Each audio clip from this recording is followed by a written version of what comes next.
જય સીતારામ, જય માતાજી। સ્વાગત છે તમારું મારી યુટ્યુબ ચેનલમાં। આજ તો આપણે બનાવશું પાવભાજી। જેવી લારીમાં મળે તેવી એક્ઝેક્ટ આપણે ઘરે જ પાવભાજી બનાવશું। પાવભાજી ખાવામાં એકદમ ટેસ્ટી અને એકદમ મસ્ત લાગે છે। તો તમે મારી યુટ્યુબ ચેનલ પર નવા આવ્યો તો મારી ચેનલને સબસ્ક્રાઈબર કરી દેજો। તે માટે આપણે શાકભાજી તૈયાર કરી લઈશું। કુકરમાં કટિંગ કરેલા બટાકા, કટિંગ કરેલું ફુલાવર, ફૂલાને આપણે મોટી સાઈડ રાખીશું।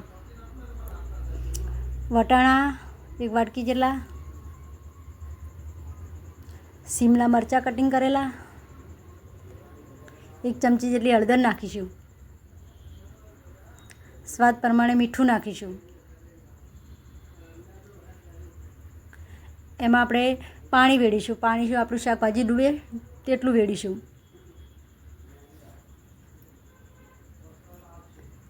હવે આપણે ચમચાની મદદથી સારી રીતે શાકભાજીને મિક્સ કરી દઈશું।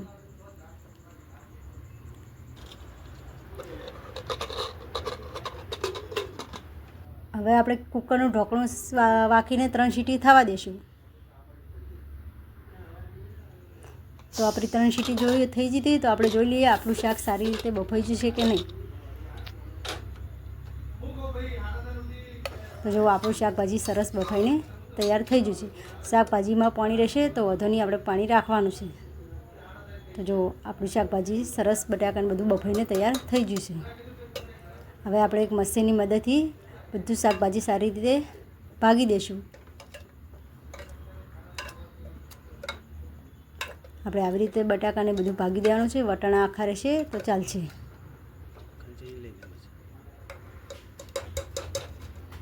જો આપણું શાકભાજી સરસ ભાગીને તૈયાર। હવે આપણે કઢાઈ લઈ લઈશું। કઢાઈમાં આપણે 2 મોટા ચમચા તેલ નાખીશું। આપણું તેલ ગરમ થઈ જતું એમાં આપણે જીરું લઈ લઈશું। અડધી ચમચી હિંગ,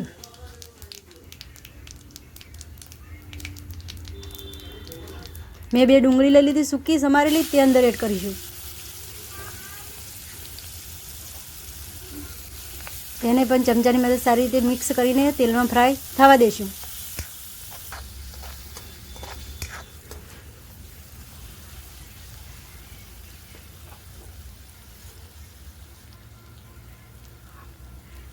ત્રણ ચાર લસણની કળીઓ લીધી, તેની પેસ્ટ બનાવી હતી, તે અંદર એડ કરી દઈશું। તેને પણ સારી રીતે ચમચાની મદદથી હલાવીને મિક્સ કરી દઈશું।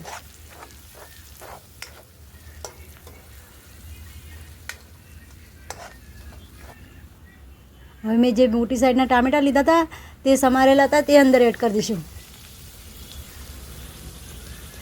થોડું મીઠું નાખીશું। મીઠું નાખવાથી આપણા ટામેટાં જલ્દી ચડી જાય છે।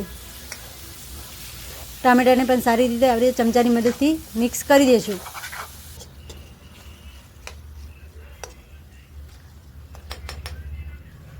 આપણે ઢક્કન ઢાંકીને 5 થી 6 મિનિટ થવા દઈશું અને વચ્ચે વચ્ચે જોતા રહીશું કે આપણા ટામેટાં દાજે નહીં તે માટે। જો આપણે 5 થી 6 મિનિટ થઈ જતી તો આપણા ટોમેટા સારી રીતે શેકાઈને તૈયાર થઈ ગયા છે। હવે ટામેટાને છે ને આપણે મશીનની મદદથી સારી રીતે ભાગી દઈશું બધા ટામેટાં।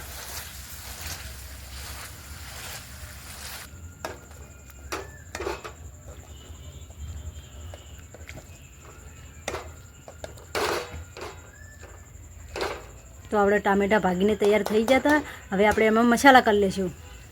અડધી ચમચી હળદર, અડધી ચમચી મરચું, આપણે મરચું 2 આખી ચમચી લઈશું અને એક અડધી ચમચી, અડધી ચમચી ધાણા જીરું નાખીશું। બધા મસાલાને આપણે ચમચાની મદદથી મિક્સ કરી દઈશું।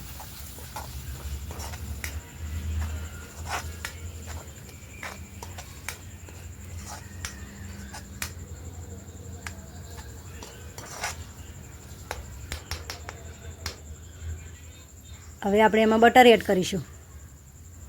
બટર આપણે બધું એડ કરવાનું નથી, અડધી એડ કરીશું।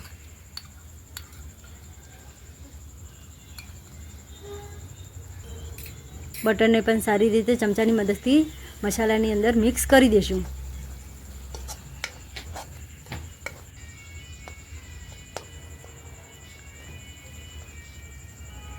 તો આપણે ડુંગળી ટામેટાં બધું સારી રીતે શેકાઈને તૈયાર થઈ ગયું હતું. એમાં આપણે જે પાવભાજી મસાલો લીધો હતો તે અંદર એડ કરી દઈશું. તેને પણ ચમચાની મદદથી સારી રીતે મિક્સ કરી દઈશું.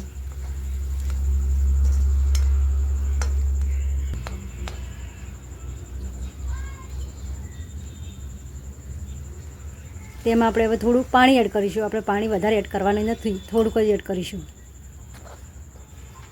તેને પણ ચમચાની મદદથી સારી રીતે મિક્સ કરી દઈશું, હલાવી દઈશું. આપણા મસાલા કાચા ના રહે તે માટે આપણે મસાલાને સારી રીતે શેકાવી દઈશું.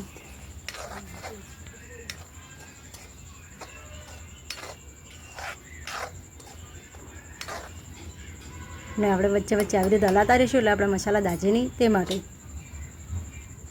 તો જો આપણા મસાલા શેકાઈને તૈયાર થઈ જતા, આપણે જે હવે શાકભાજી હતી બધી બાફેલી તે અંદર એડ કરી દઈશું.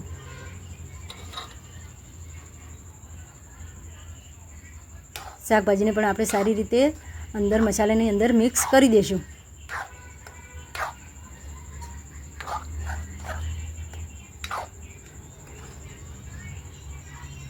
આપણે એમાં ગરમ મસાલો નાખીશું થોડો, તેને પણ સારી રીતે મિક્સ કરી દઈશું. તો આપણે ઢક્કન ઢાંકીને 5 થી 6 મિનિટ થવા દઈશું અને વચ્ચે વચ્ચે આપણે જોતું રહેવાનું છે આપણી ભાજી દાજે નહીં તે માટે. તો આપણે જો 5 થી 6 મિનિટ થઈ ગઈ તો આપણે ઢક્કન ખોલીને જોઈ લઈએ તો આપણી ભાજી સરસ બની તૈયાર થઈ ગઈ. હવે આપણે એમાં લીંબુ એડ કરીશું. તો મેં આમાં કયા કયા મસાલા લીધા હતા તે ટોટલ તમને બતાવીશ. વટાણા, 2 મોટી સાઈઝની ડુંગળી, શિમલા મરચાં, 250 ફુલાવર, 250 બટાકા, તેલ, 2 મોટી સાઈઝના ટામેટાં, લીલા ધાણા, લસણ, હળદર, મોળું મરચું, તીખું મરચું, હિંગ, લીંબુ, બટર, જીરું, ધાણા જીરું, મીઠું, ભાજી મસાલો, ગરમ મસાલો. તો જો મેં આમાં કયા મસાલા લીધા તે ટોટલ બતાવી દીધા હતા. તો જો આપણી ભાજી બનીને તૈયાર થઈ ગઈ, આપણે આમાં લીલા ધાણા એડ કરી દઈશું. તો જો આપણી ભાજી બનીને તૈયાર થઈ ગઈ હતી. તમે એકવાર ઘરે આવી ભાજી બનાવશો તો બહુ ટેસ્ટી અને બહુ મસ્ત બને છે. તો તમે મારી રેસીપીને જોવા માટે નવી ચેનલ સબસ્ક્રાઈબર કરી દેજો. જય સીતારામ, જય માતાજી.